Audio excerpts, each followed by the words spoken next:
Who's the most twisted soul you've ever met? It was a night when the city's neon pulse gave way to the quiet despair of rain. The slick pavement shimmered under a stubborn drizzle as I wandered through a maze of backstreets and forgotten corners of place, whose very bricks held whispers of regret and stories untold. My footsteps echoed along the narrow hallway between battered walls and rusted fire escapes, each step a cadence to the symphony of urban isolation. I had long heard murmurs about this part of town, that somewhere in its darkness lived souls tempered by sorrow and shaped by misfortune. Tonight, something in the atmosphere, the cool, persistent rain, the soft hum of distant traffic, the trembling flicker of a broken street lamp warned me that fate had led me here. I was drawn, as if by an irresistible gravitational pull, deeper into the alley's cold embrace. At the very end of this desolate path stood a figure. Not imposing in stature, yet unmistakably magnetic, he seemed to be carved from the very shadows that clung to the corners of the world. His thin silhouette was outlined by the sporadic glow of a sputtering street lamp, and even from a distance, I could see the glint of eyes heavy with countless memories. In that moment, I knew I was about to come face to face with a man whose life had been both a tragedy and a mystery, a man now known only as Vex. I halted in my tracks, a chill crawling along my spine, as if the night itself were urging me to stop and reflect. The puddles at my feet captured not only the drab reflection of the leaning buildings, but also the ghost of my own fleeting hope. In the silence, punctuated only by the gentle plink of raindrops, the alley almost seemed a stage set for confession. There was something otherworldly about the interplay of light and gloom, an invitation for secrets to seep into the fabric of the moment. I took a deep breath and stepped forward. Every footfall stirred up a blend of damp cold and the earthy scent of decay. The closer I came, the stronger the presence of the man before me became. Though Vex stood under the unreliable glare of the street lamp, his eyes shone with an inner fury, a mixture of pain, defiance, and subtle, unspoken allure. His expression was unreadable, part invitation, part warning. It was as if he carried within him the very essence of all the city's forgotten heartbreaks. For a long suspended moment, time seemed to slow.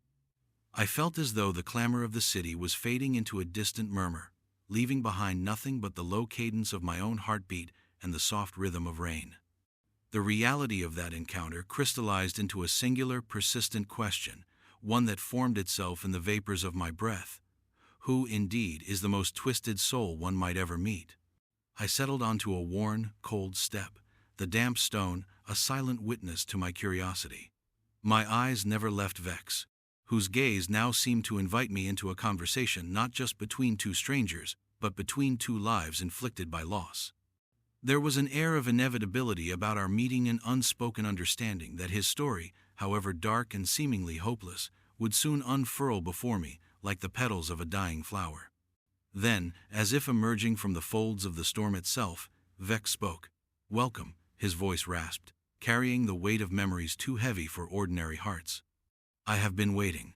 His tone was not mocking nor overtly menacing, it was simply the sound of a man who had walked through darkness so long that even the notion of light had become a distant fable. I felt a shiver run through me, not from the chill, but from the gravity of the moment.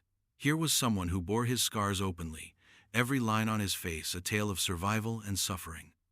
And as the rain continued its gentle percussion on the broken pavement, I recognized that the night was about to reveal secrets no daylight ever dared to touch.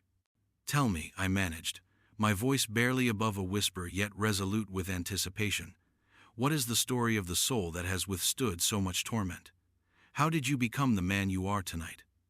Vex's eyes, dark and deep as a midnight well, flickered with something like sorrow and perhaps a hint of defiance. "In every heart," he began slowly, "there is a seed of darkness. Some nurture it, some let it fester until it becomes all they know." His words trailed into the silence, weighted with years of hidden truths. "I was not born a monster," he continued, "but life has its own cruel methods for shaping us." As he spoke, I felt a growing pull, the urge to listen, to uncover the layers of pain and resilience that had forged this man from the remnants of human despair. The world around us, the rain, the darkened brick, the feeble glow of a dying street lamp seemed to shrink away, leaving only the intimate space between us filled with the raw timbre of his confession.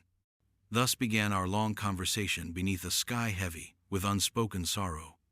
In that lonely alley, the theater of our encounter was set, and I braced myself for the coming Talia journey deep into the heart of darkness, where every word would peel back a secret, and every pause would testify to the agony of memory. The steady patter of rain deepened as I inched closer to Vex, the rhythm of our surroundings melding with the cadence of his memories.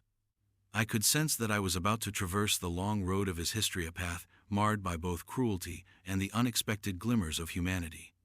The neon glow of a distant sign blurred into insignificance as we entered a space where time itself seemed to bend. "Do you remember," Vex asked, almost to himself, "the nights when silence was louder than any scream?" His question hung in the air like the lingering scent of wet asphalt. For a moment, I dared to imagine the sound as a tangible weight, a reminder of every lost word and prolonged moment of despair. I nodded, feeling that I too had known such nights, though never as acutely as he now did. I shifted my weight on the frigid step and urged him, "Tell me about those nights. Tell me who you used to be before the world cast you aside." His gaze, fixed on some unseen horizon, gathered intensity. "I was once like any other Childa, being filled with dreams and simple desires," he murmured, his tone softening as if the act of recollection itself was both painful and precious. A deep, almost imperceptible sigh escaped him, carrying memories of a past that was both distant and vivid. "I grew up in a city that thrived on broken promises and whispered betrayals. My father, a man robbed of compassion by his own failures, was absent even in moments of need. My mother, too fragile to shelter hope, faded away like the dimming light at dusk. In the vacuum left by these losses, I clung desperately to every morsel of solace I could find, from the kindly smile of a neighbor to the fleeting comfort in a warm embrace from a stranger." Laced with bitter irony and reluctant tenderness, painted a picture of childhood that was anything but idyllic. "Every day, I learned that love was as transient as the mist that hung over the city. Trust was an illusion easily shattered by the harsh realities of life, and hope, once nurtured, was destined to wither in a soil saturated with despair." The words rolled from him slowly, as though each syllable carried an insurmountable burden. I listened intently, the rain's steady drumming on the pavement accentuating the gravity of his recollections. "It wasn't a single moment," he continued, "but a relentless procession of losses that drove me into isolation. Friends who once shared laughter became phantoms, and every bond I attempted to forge ended in betrayal or abandonment." His eyes glistened, as if scattered droplets of the very rain were lingering there, a testament to a sorrow too profound for ordinary expression. The space between us filled with the unspoken weight of his revelations. "Do you understand," I asked quietly, "that every twist of fate leaves its own scar? That even the smallest act of cruelty can accumulate into a heart-shattering avalanche of despair?" Vex's response was a slow, deliberate nod. "I have learned that the soul does not simply break," he said, "but transforms under the persistent pressure of life's merciless blows." He paused, allowing the silence to speak as loudly as his words. The air was thick with memories, the smell of rain mixed with the iron tang of regrettant. I sensed that every drop was a remnant of a time when hope still dared to look for a respite. "In that loneliness," Vex whispered, "I found a strange sense of freedom. For when you accept the darkness inside, it no longer terrifies you. It becomes your armor, your truth." His admission was raw, exposing a vulnerability that felt both dangerous and irresistible. If the transformation he spoke of was a choice or a consequence, as inevitable as the coming dawn. "But Vex," I ventured, "if you embrace that darkness, do you not risk losing yourself entirely?"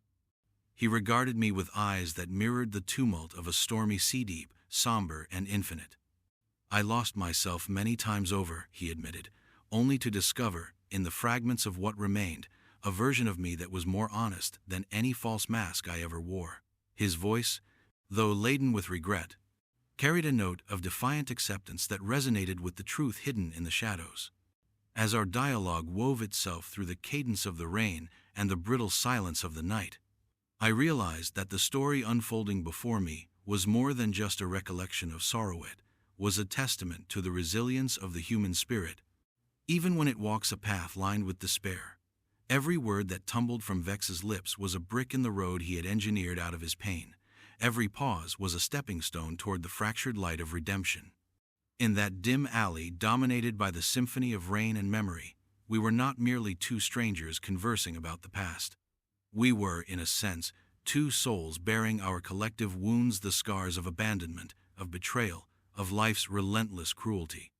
And in that shared vulnerability, I caught a glimpse of truth, raw and unyielding, that even among the most twisted souls, there is a dignity to be found in simply surviving the storm.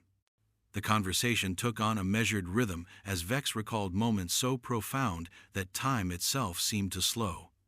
"I remember," he said with a tremor in his voice, "the nights when every whispered regret, every silent tear, etched itself into my skin.